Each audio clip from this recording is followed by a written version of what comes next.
Indo British advanced pain clinic నొప్పి మాయం surgery దూరం ఫర్ అపాయింట్మెంట్స్ 9155515563.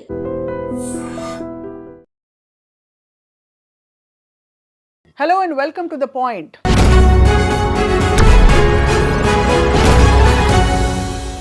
దర్శకులు రామ్ గోపాల్ వర్మ సంచలనంగా కొన్ని ట్వీట్స్ పెట్టారు ఈ మధ్య కాలంలో. దాని నేపథ్యం ఏంటంటే ఆయన ఎప్పుడో దర్శకత్వం వహించిన సత్య సినిమా మళ్ళీ రిలీజ్ కావడం అండ్ ఆ సినిమా చూస్తున్న సందర్భంలో ఆయనకి జరిగిన అంతర్మథనం, ఇన్ని సంవత్సరాలుగా సత్య లాంటి గొప్ప సినిమా తీసిన నేను దారి తప్పానా అని ఒక ఆత్మ పరిశీలనలోకి ఆయన వెళ్ళిపోవడం, తర్వాత ట్విట్టర్ ముఖంగా అందరికీ చెప్పడం, ప్రముఖులందరూ దానికి స్పందించడం, అసలు దేశంలోని అతి గొప్ప డైరెక్టర్ని అవ్వబోతున్నాను నేను అని ఆయన ప్రకటించుకోవడం అనేది ఇప్పుడు చర్చనీయాంశం అవుతుంది. సో ఇదే అంశంపై మాట్లాడబోతున్నాం. మరి ఇన్ని సంవత్సరాల తర్వాత ఒక మనిషి నిజంగా మారే అవకాశాలు ఉంటాయా? ఇది ఒకలాంటి జ్ఞానోదయం అనుకోవాలా? కృష్ణకుమార్ గారు మనతో ఉన్నారు, ప్రముఖ యాక్టివిస్ట్ అండ్ విశ్లేషకులు. మ్యామ్, చూసుంటారు మీరు కూడా, మీకు సినిమాలతో గొప్ప అనుబంధం ఉందని నాకు తెలియదు, ఉందో లేదో, బట్ అయినా రామ్ గోపాల్ వర్మ గారిని మీరు గతంలో చూశారు, ఇప్పుడు చూస్తున్నారు, ఏమనిపిస్తుంది మ్యామ్ మీకు?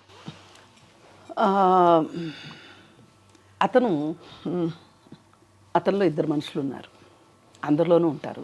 ఆయనలో ఇద్దరు ఉన్నారు.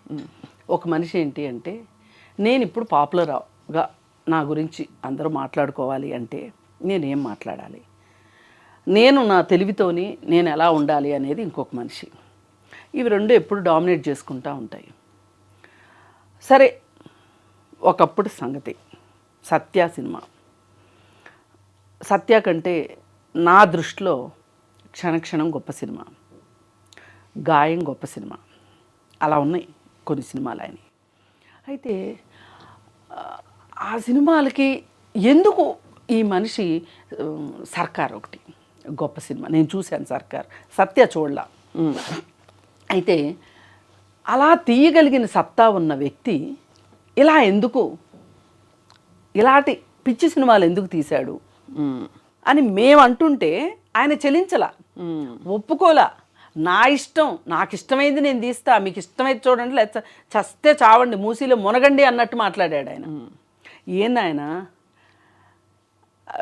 ఎంత మంచి సినిమాలు తీసావు, ఒక్కసారి నువ్వు తీసిన సినిమాలు నువ్వు ఒక్కసారి చూసుకో అని కూడా వీడియోల ముఖంగా కూడా అంటే ఆయన వరకు చేరినయో చేరలేదో, చేరినా కానీ పట్టించుకొని ఒక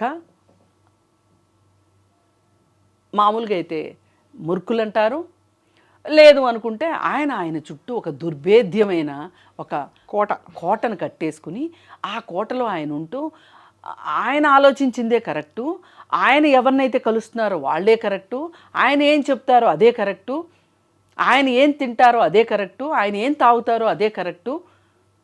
అలా ఆయన ఒక రకంగా ఒక సగం రోజుని విశృంఖలంగాను, ఇంకొక సగం రోజులు ఆయన అనుకుంటున్న క్రియేటివిటీలోనూ ఆయన బతికాడని నేను అనుకుంటున్నా. ఎందుకంటే పూర్తి విశృంఖలమే అయితే గనక అలా ఒక సామ్రాజ్యాన్ని సృష్టించుకునే అవకాశం ఉండదు. ఇప్పుడు డెన్ ఉంది, డెన్కి నేను కూడా వెళ్ళా ఒకసారి, ఇంటర్వ్యూ కోసం కాదు, యాక్చువల్లీ వీధి కుక్కలు కరిసి ఒక బాబు చనిపోయాడు. అవును, ఆ సందర్భంలో ఈయన చేసిన ట్వీటు చాలా చాలా ఏం చెప్పాలి, బాధ్యతారాహిత్యంగా ఉంది. ఆ ట్వీట్ ఏంటి అంటే, ఈ కుక్కలన్నింటినీ తీసుకెళ్ళి విజయలక్ష్మి గారి ఇంట్లో వదిలిపెట్టండి, మేయర్ ఇంట్లో వదిలిపెట్టండి అని చెప్పి ఆయన ట్వీట్ చేశారు. అయితే వీధి కుక్కలు గురించి బాధ్యత ఎవరిది అనే దాని విషయంలో ఎవ్వరూ క్లారిటీగా ఆలోచించని ఒకానొక ఆ సందర్భంలో వీధి కుక్కల బాధ్యత ప్రభుత్వానిది, సమాజానిది కూడా అని చెప్పి నేను ఒక వీడియో చేశాను, మిర్రర్లో అనుకుంటా చేశాను. బాగా చూశారు, నాకు కూడా మనసుకు నచ్చింది, అలా ఆ వీడియో నచ్చింది నాకు మనసుకి. అయితే సమాజానిది ఎందుకు బాధ్యత అంటే, ఈ సమస్త జీవరాశులు ఈ సృష్టిలో ఉన్న సమస్త జీవరాశులది ఈ ప్రకృతి అందరిది. మనం కూడా ఒక 60 ఏళ్ళు, ఒక 30 ఏళ్ళు, ఒక 20 ఏళ్ళు బతికి వెళ్ళి చనిపోయేవాళ్ళమే. అవును, అంతేగాని ఎవ్వరూ ఇక్కడ ఈ భూమి ఉన్నంతకాలం, ఈ సృష్టి ఉన్నంతకాలం పాతుకుపోయే వాళ్ళు ఎవరూ లేరు. అలాంటప్పుడు మనకున్న హక్కు ఏదైతే ఉందో, వేరే జీవరాశులకు ఎందుకు లేదు అనే విషయంలో, పైగా ప్రకృతి వైవిధ్యం చాలా అవసరం. అన్ని జీవరాశులు ఉండాలి ప్రకృతిలో, డైవర్సిటీ ఉండాలి అనే విషయంలో నేను ఆయనతో మాట్లాడడానికి వెళ్ళా. అప్పుడు వెళ్ళారు డెన్కి? నేను వెళ్ళాను ఆయన డెన్కి. షాక్ అయ్యారా డెన్కి వెళ్ళి మీరు? అది నేను అంత పట్టించుకోలే. నా ఉద్దేశం ఏంటి, నేను అక్కడికి వెళ్ళింది ఆయనతోటి సమాజానికి, అంటే ఆయన ఇన్ఫ్లుయెన్సర్, అవునన్నా కాదన్నా, మీకు నచ్చినా నచ్చకపోయినా ఆయన ఇన్ఫ్లుయెన్సర్, ఆయన మాట వినే మనుషులు ఉన్నారు. అవునవును. అందుకోసమని నేనేం చేశానంటే, ఏమండి ప్రతి కాలనీలో తొట్టులు పెట్టమని చెప్పండి మీరు. అలాగే ఒక ప్లేస్ని గుర్తించి ప్రతి కాలనీలోనూ లేదంటే ప్రతి బజార్లోనూ ఒక ప్లేస్ పెట్టి ఆ ప్లేస్లో ఫుడ్డు నీళ్లు ఉంటే వీధి కుక్కలు అక్కడికి వెళ్ళి ఫుడ్ తింటాయి, అక్కడ నీళ్లు తాగుతాయి. అవి మనుషుల్ని చంపటానికి ఉన్న కుక్కలు కాదు. అవి వాటి అవసరాలు వాటికి తీరనప్పుడు, అవి ఎక్కడైనా దొరుకుతుంది అన్నప్పుడు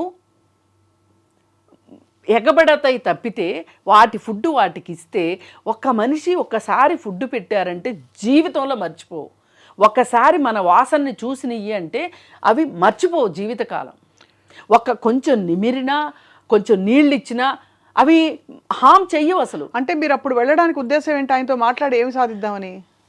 మీరు ఒక వీడియో చెయ్యండి దీని మీద.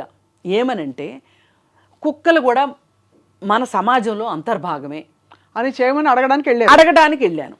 వెళ్ళి కాలనీలు వాళ్ళందరికీ ఇలా నీళ్లు ఫుడ్డు ఇవ్వండి. ఇది యాక్చువల్లీ ప్రభుత్వం చెయ్యాలి.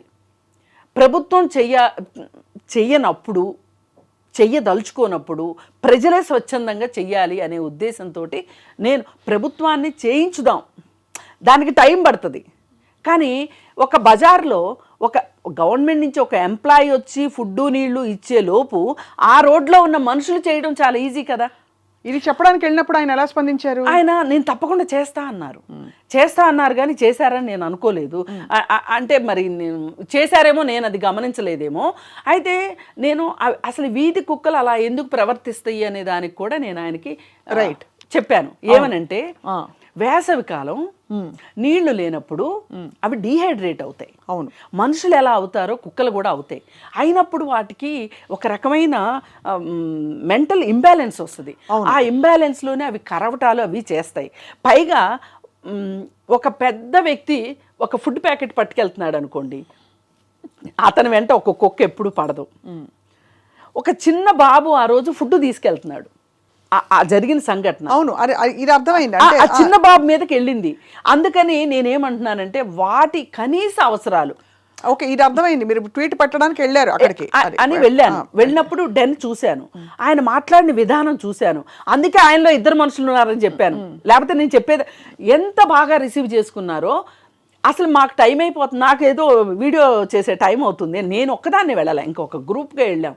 ఆయన మాట్లాడుతూనే ఉన్నారు ఎన్నో విషయాలు. ఆయన ఏమి నాకు అసలు మనుషులు అక్కర్లేదు, నేను ఒక్కడిని బతకగలను అనే టైప్ కాదు అని ఆయన ప్రొజెక్షన్ ఇస్తాడు ప్రపంచానికి. కానీ ఆయన అలా కాదు. అందుకోసమే ఆయన ఎక్కడో మిస్గైడ్ అయ్యారు జీవితంలో అని నేను అనుకుని ఆ మిస్గైడ్ అవ్వడంలో ఏంటి అంటే సక్సెస్ వల్ల అవుతారు కొంతమంది మిస్గైడు. అవును, ఊహించని సక్సెస్.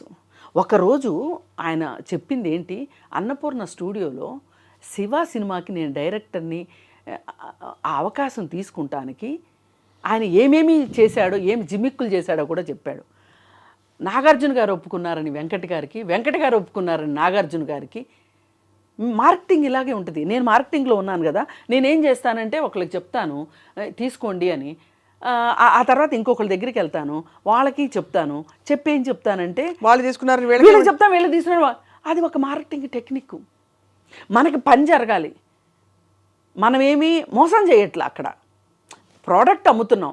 అల్టిమేట్గా వాళ్ళు తీసుకున్నారని చెప్పినా వీళ్ళు తీసుకున్నారని చెప్పినా ప్రోడక్ట్ నచ్చిందే వాళ్ళు తీసుకోరు. కాకపోతే ఏంటి అంటే వాళ్ళని కొంచెం ఒక మెట్టు ఎక్కించడానికి పనికి వస్తుంది. ఆయన అదే పని చేశారు. అంత కష్టపడి సినిమా ఫీల్డ్లోకి వచ్చి అన్ని మంచి సినిమాలు చేసి ఆ మనిషి ఇలా ఎందుకు అయ్యాడు అంటే, ఒకవేళ ఆయనలో ఇప్పుడు సత్య సినిమా చూసి నేను వెక్కి వెక్కి ఏడ్చాను, అసలు నేనేనా, అది చాలా భావోద్వేగం నేను చూశాను. నేను మొత్తం ఆ భావోద్వేగం చూస్తే వేరే ఇంకెవరన్నా అయితే అదంతా అబద్ధం అనొచ్చు, కానీ నాకెందుకో నమ్మాలనిపించింది. మొదటి మాట, నమ్మకూడదు అని ఎవరన్నా అనుకుంటే అది వాళ్ళ చాయిస్.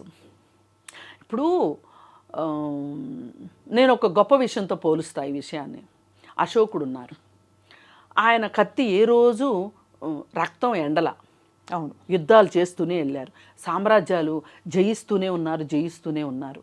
కానీ ఒకానొక సందర్భంలో కళింగ యుద్ధంలో ఆయన ఆ రక్తపు టేరులు, ఆ తెగిపడిన తలలు, ఆ మృత కళేబరాలు అవన్నీ చూసిన తర్వాత ఆయన నేను ఇంక యుద్ధాలు చెయ్యను అని అనలా, ఏం చేయాలో ఆలోచించాడు. ఇప్పుడు యుద్ధం మానేయడం కూడా ఒక పనే, మంచి పనే, కానీ దాన్ని మించి ఏం చేశారు ఆయన, శాంతి సూత్రాన్ని ప్రవేశపెట్టారు. ఈవేళ మనము అశోకుడు అనగానే రెండు విషయాలు మనకు గుర్తొస్తాయి. రోడ్ల వెంట చెట్లు నాటించను అనేది ఒకటి గుర్తొస్తుంది, రెండోది కళింగ యుద్ధం వల్ల ఆయన మానసిక పరివర్తన జరిగి ఆయన శాంతి వైపు శాంతి కాముకుడిగా అయ్యాడు. ఒకే మనిషిలో రెండు చూసామా లేదా? అవును. అలాగే ఒక పచ్చి దొంగ వాల్మీకి కదా, ఆయన అన్నీ మానుకుని మరి రామాయణాన్ని రచించాడా లేదా? అవును. అంటే మరి ఈయన మారడం అని ఎందుకు అనుకోవాలి మనం?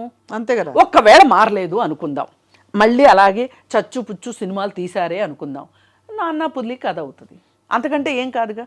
ఇప్పుడు నమ్మితే తప్పు లేదు, నమ్మకపోవడం తప్పు. అవును, కరెక్ట్. నమ్మినందువల్ల పోయేదేమి లేదు. ఆయన నిరూపించుకుంటారా, నిరూపించుకోరా? అసలు నేను ఏ సినిమా తీసినా సత్య లాంటి సినిమా రాలేదు కాబట్టి నేను అసలు సినిమాలే తీయను అని అనుకుంటారా? ఏది అంతే కదా, ఏది పెద్ద విషయం కాదు. కానీ ఆయనలో ఉన్న ఒక స్త్రీల పట్ల ఉండే, స్త్రీని కేవలం సెక్స్ సింబల్గానే చూసిన సందర్భాలు మనం కొన్ని డిబేట్స్లో చూసాం. అవును. జిఎస్టీ సినిమా తీయడం కావచ్చు, ఇంకొన్ని సినిమాలు కావచ్చు, ఏవైనా సరే ఆటల విషయంలో కూడా ఖచ్చితంగా ఆయనలో మార్పు వస్తుంది అని నేను నమ్ముతున్నా. ఎందుకంటే ఇంత మంచి ఇన్ఫ్లుయెన్సరు, ఇప్పుడు డబ్బు లేని వాడిని దానం చేయమని ఎవరు అడగరు. అవును. తిట్టరు ఎవరు.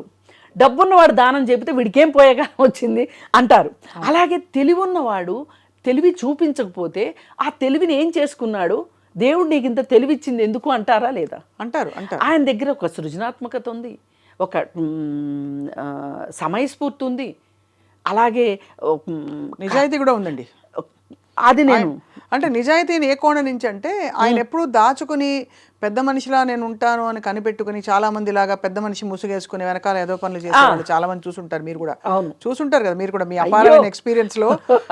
అంటే అలా కాకుండా ఎవరు బయటికి వెళ్ళక్కల, సినిమా ఇండస్ట్రీలోనే బోల్డ్ మందిని చూస్తున్నాం అట్లాంటి వాళ్ళని. అంటే వాళ్ళు నొచ్చుకుంటారు. ఎందుకు ఇండస్ట్రీ మొత్తాన్ని అనట్లా, నేను ఇండస్ట్రీలో వ్యక్తులను అంటున్నా. కొంతమంది నాకు హక్కు ఉంది. ఏ సినిమా అంటే ఆ సినిమా తీసి డబ్బుల కోసం జనాలను ఎత్తినేసి రుద్దుతున్న వాళ్ళని నేను అనకుండా ఎందుకు ఊరుకుంటాను? అంటాను ఖచ్చితంగా. అయితే అలా ఆ కోణ నుంచి చూస్తే నేను తీసేది నచ్చితే చూడు, లేకపోతే లేదంటారు. రెండోది నేను ఫలానా అని ముందే ఒప్పుకుని ఆయన అక్కడ నిజాయితీ అన్నంత తప్ప మరో విధంగా కాదు. Continue ma'am. అయితే మీరు అండం ఏంటంటే ఇవన్నీ ఉన్న వ్యక్తిలో మార్పు రావడం కూడా ఒక సహజమైన పరిణామం అంటారు. ఖచ్చితంగా. ఎందుకు రాదు? అలెగ్జాండర్ చెప్పలా? జగజ్జేత అలెగ్జాండర్ ఏం చెప్పాడు? నేను మోటివేషనల్ దీంట్లో ఎవరికన్నా ఏదైనా చెప్పేటప్పుడు, పిల్లలకి వాటికి ఏదైనా చెప్పేటప్పుడు నేను ఇవే ఎగ్జాంపుల్స్ చెప్తా. ఆయన ఏం చెప్పాడు? నేనేం తీసుకెళ్తున్నా, ఏమీ తీసుకెళ్ళట్లా, ఖాళీ చేతులతో వచ్చా, ఖాళీ చేతులతో వెళ్తున్నాను, అందుకే నా 2 చేతులు పైన పెట్టమని చెప్పి చెప్పాడు. అలాంటి ఒక ట్రాన్స్ఫర్మేషన్ జరగదని ఎందుకు అనుకుంటున్నారు? మన కళ్ళతో మనం చూస్తున్నాం, గొంగళ పురుగు సీతాకోక చిలుక అవటం, సీతాకోక చిలుక గొంగళ పురుగు అవటం. ఇప్పుడు అయితే సీతాకోక చిలుకగా మారబోతున్నారు రామ్ గోపాల్ వర్మ గారని మీరు నమ్ముతున్నారు? ఈ ట్వీట్స్ ఆధారంగా, ఈ ట్వీట్ ఆధారంగా మంచి మరొక గొప్ప సినిమా ఆయన తీస్తారని మీరు నమ్ముతున్నారు? గొప్ప సినిమా ఒకవేళ తీయకపోయినా ఈ రియలైజేషన్ చరిత్రలో నిలబడిపోద్ది. చాలా రికార్డ్ అవుతుంది ఇది. ఫిల్మ్ మేకర్స్ అందరికీ ఉండే సవాళ్ళను కూడా పెట్టారు ఆయన. ఇది రికార్డ్ అవుతుంది. ఇప్పుడు రామ్ గోపాల్ వర్మ తరువాత కాలంలో రామ్ గోపాల్ వర్మ ఈ ట్వీట్ పెట్టలేదనుకోండి, ఇప్పుడు ట్వీట్ పెట్టలేదనుకోండి, ఆయన భవిష్యత్ తరానికి తీరని అన్యాయం చేసిన వాడు అయి ఉండేవాడు. కానీ ఆయన చేసింది ఏంటి అంటే, కొత్త సినిమా తీస్తారా తీరా వేరే విషయం, కానీ నేనెందుకు ఇలా అయ్యాను అనే దానికి ఆయన నాకు సక్సెస్ తలకెక్కింది, తల పొగరొచ్చింది, తల బిరుసు వచ్చింది, ఆ కారణంగా తాగుబోతుని అయ్యాను నేను ఏ రోజు. ఆయన ఒకసారి ఒక సందర్భంలో చెప్పారు, అసలు నేను సినిమా తీసాక మళ్ళీ చూడను, టైం వేస్ట్ అన్నాడు. ఇప్పుడు చూశాడు. అదే ఆ వేరే సినిమాలు కూడా చూసున్నారనుకోండి, ఆయన మారేవారేమో. అవును, ఎప్పుడో మారేవారేమో. మనం ఎందుకు ఇప్పుడు ఒక మనిషి నేను మారతాను అని వచ్చినప్పుడు, ఒక స్కూల్లో టీచర్ దగ్గరికి ఒక ఆకతాయి పిల్లాడు వచ్చి నేను రేపటి నుంచి మారిపోతున్నాను, మీరు చెప్పిన మాట వింటాను అంటే, నువ్వు మారవు, నువ్వు ఇంతే, నీ బతికింతే, నీ పుటకింతే అని పక్కకి నెట్టేస్తాడా? ఇప్పుడు వాళ్ళ సమాజం కూడా అది అర్థం చేసుకోవాలి. అర్థం చేసుకోకపోయినా ఆయన పట్టించుకుంటాడని కూడా నేను పట్టించుకోరు. తప్పకుండా అయితే రాబోయే ఈ సినిమా మీ కామెంట్ తప్పకుండా ఆయనకు కూడా పంపిస్తాం కృష్ణకుమార్ గారు. మీరు ఆ సందర్భంలో ఆయన డెన్కి వెళ్ళి కలిశారు కాబట్టి ఇప్పుడు ఈ చిన్న వీడియో కూడా ఆయనకు పంపించబోతున్నాం. తప్పకుండా వేచి చూద్దాం కాలం ఎలాంటి ఒక ఒక ట్విస్ట్ అండ్ టర్న్ ఇస్తుందో వర్మ గారి సినిమా ప్రయాణంలో అని చూద్దాం, ఆయన వ్యక్తిగత ప్రయాణంలో కూడా. Thank you very much ma'am. నమస్కారం. Thank you.